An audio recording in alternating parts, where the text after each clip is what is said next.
It's nice to have you back here at Barclays Center. Last time, it was quite the event for you.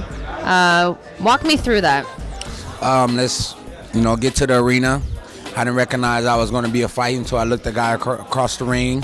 And when I looked at him across the ring, I knew he wanted to fight. And then, from round 1 to round 12, boxing fans got to see an exciting fight. Some, two dedicated fighters who was fighting for their own good reasons. And, I'm very thankful and very blessed that I came out the victor and, being able to secure all the hard work that I've been putting in to be a world champion. Now it's time to take it up another level.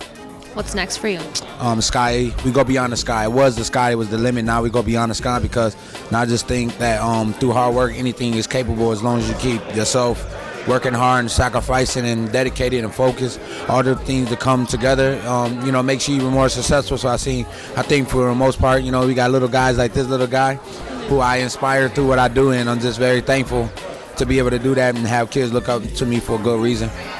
When's your next fight at the Barclays Center? April 27th.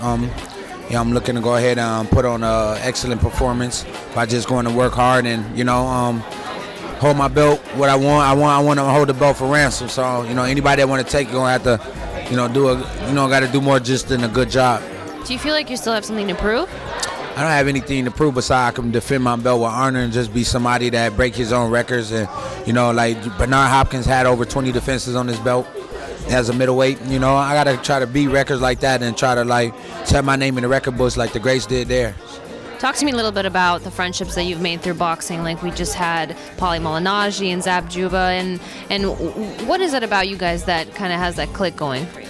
Well, especially like Zab and Paulie, represent New York City. I represent New York City very proudly, as well as for Grand Rapids, Michigan. But New York City definitely did a lot of good things for me to be able to say this is my home and, to be able to bump in some of the fighters here. Not just Zab Zuda and Paulie. You got Curtis Stevens. You got, Jadon Currington, the guys that I came up with.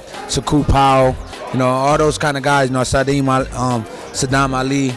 Just all the guys, and then the guys that's coming up right now, the young amateurs who's going out there to, solidify themselves. It's just all like a big family, and when we bump each other, and we just try to show love. But the hardest part is to see two of your brothers fight.